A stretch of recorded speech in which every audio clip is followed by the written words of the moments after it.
Okay, part two. This time, my vinyl purchases of this year, and the first one was Rory Gallagher, Irish Tour '74, an excellent live record. Um, and I usually try to shy away from those thoughts that which is the best record, but this one really could be the best Rory Gallagher album. Um, Although he does have several really great albums. Um, Album of the year, Faith No More. Um, this one was their last album, and I hadn't ever heard this album, but I decided that since this one was the last Faith No More album that I was missing. Sorry, it isn't. I don't have the live album. But anyway, I decided to buy this one, and it's a really good album, much better than what I was expecting. Rolling Stones, Exile on Main Street. I've been listening to Rolling Stones for over 25 years, and I finally realized that there was only 3 albums by the Stones that I didn't have on vinyl, so I decided that it was time to buy them, and this one was one of the 3. As I was searching for that one at one record store, I came across this one, Rolling Stones, Got Live If You Want It. This one I didn't have at all, and I had read different reviews about this album, saying how much of a live album this is, and it isn't a live album in a sense, but I won't go any deeper into this right now. Def Leppard, On Through the Night, their first album. Actually, there's quite a bit of a difference right after the second album, High and Dry. The Pyromania album already is somewhat different. This one and High and Dry are much more of a new wave of British heavy metal than those that came after. It's not that I don't like Pyromania, not at all. I do like it very much, and I do like Hysteria also, though not that much. This one is a very good album from the very early 1980s. This one actually still has the price sticker on it. It's not on the album, it's on a plastic sleeve. I sometimes like these when second-hand stores leave these, have these stickers where they put the date on when the record has come into their store. And this one has come on 29th of September 1913, 2013. So just a few months this one had been there. Let's see, for example, the previous one, Got Live If You Want It, had been there since 31st of September 2010, so 3 years longer. Then this one was Genesis, Second South. I had been thinking of buying this record for a few years, and at the end of 2012, this was one of those records that I already had in my hands. I was thinking that I'm going to buy this, but I passed it then. So I decided that this would be the first record of 2013 that I would buy, but 2013 went by without me buying it, and it wasn't the first record till 2014 either, but at least now I have it. And it's a very good live album, I have to say. Leroy Brothers, Check This Action. This is an American band from the early 1980s. This is sort of like rockabilly meets rhythm and blues. I would say that it's not too far from the later period Fabulous Thunderbirds, which of course is I'm not saying that they took the style from the Fabulous Thunderbirds, because those Thunderbirds records that I'm speaking came out later than this one. Whitesnake, Forevermore. This is the double album, and I have to say that I was very pleased with this one, because I bought it with the expectation that I would be disappointed with this one, but I do like this better than the previous one, Could You Be Bad. However, it doesn't match those albums from the 78-84 period. Good album, but doesn't match the glory days. Oops. Okay. Vinyl EP, Rolling Stones, 5x5. This is one of those things that I don't really even know why I bought this one. I have all the tracks from all the songs from this EP, and I don't collect the Rolling Stones in 7-inch form. I'm happy with just the albums. So I don't know. I'm happy to have this, but I don't really know why I bought this. Okay, Wasted, self-titled EP.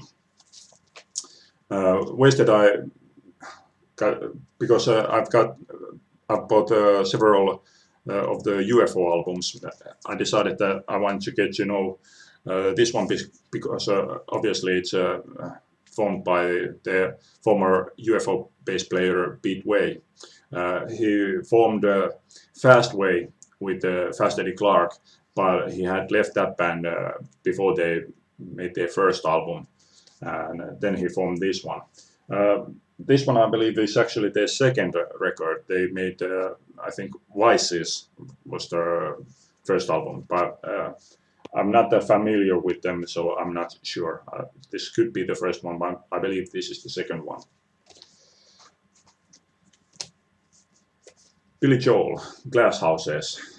Billy Joel is one of those artists that I've had his records for very, very many years. Then I had a gap of maybe 10 years, maybe even more, that I didn't buy any of his albums. Then I bought one album, and again there was several years that I didn't buy his records, and now I bought maybe 3 albums in a somewhat short period. This one is from 1980, and this one is really, really good Billy Joel album. And the second Rolling Stones vinyl that I was still missing, Let It Bleed. Obviously, this one is just like Exile on Main Street, among their very best albums, possibly even their best record of all time. Now, the only one that I'm missing is Sticky Fingers. Michael Schenker Group, One Night at Budokan. I've had the first 2 Michael Schenker albums, and this one was recorded around the same time as the second Michael Schenker Group album. And well, it includes, the lineup includes my all-time favorite drummer, Cozy Powell, so that alone was a reason enough to buy this album.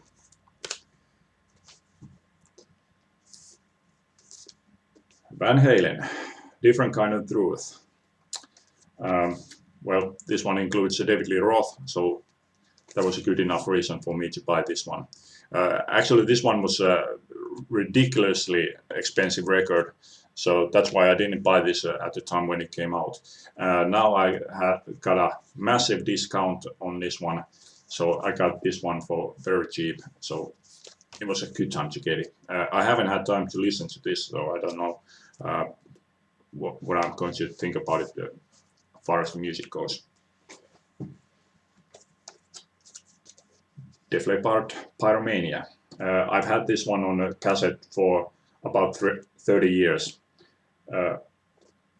But since I've bought the other albums on vinyl, I thought it was time to buy this one on vinyl also.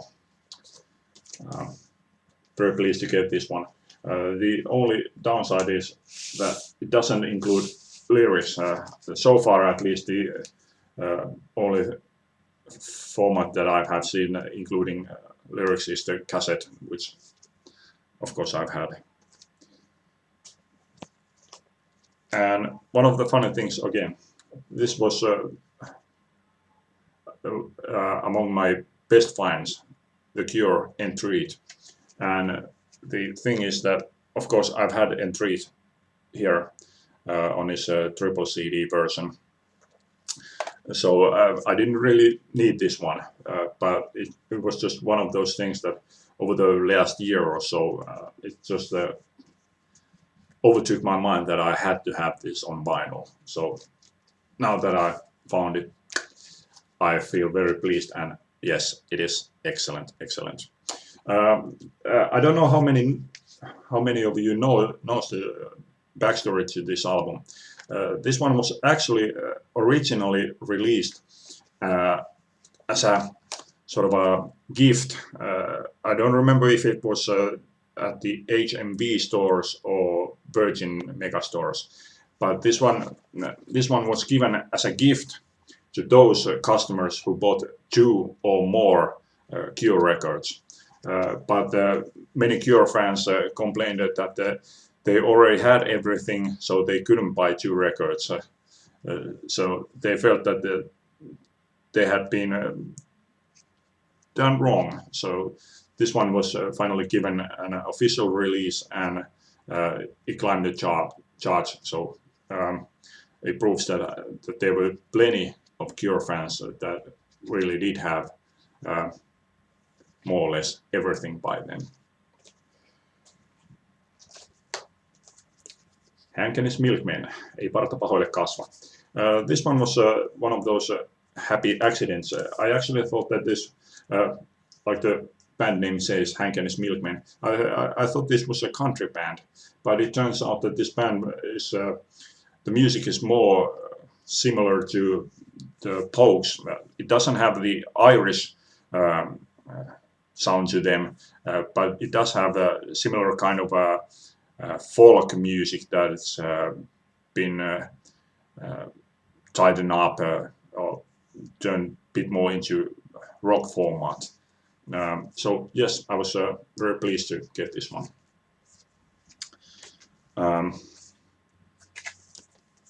Supertramp, Breakfast in America. This one is one of those records that I have only known the title track for who knows how long, many years anyway. So it's been somewhere in the back of my mind, but it's never been something that I've been really interested. Now that I was at a record fair, I was actually about to leave when I just decided to check One More Seller's box, and I found this there for cheap. So I decided that, okay, it's finally time to give this one a chance. And actually, I found out that I knew 2 other songs besides the title track from this one. Very good, how would you describe this? Polished 70s rock. And finally, Tom Petty and Heartbreakers, Pack Up the Plantation live. I already have the live anthology, so I didn't really feel that this was an essential buy to me. But I've bought more and more Tom Petty records during the last few years, so I felt that I just had to have this.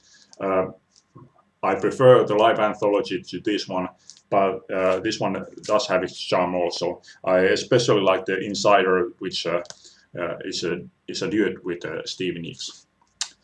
Okay, that's it for this time. Thanks for watching. Bye.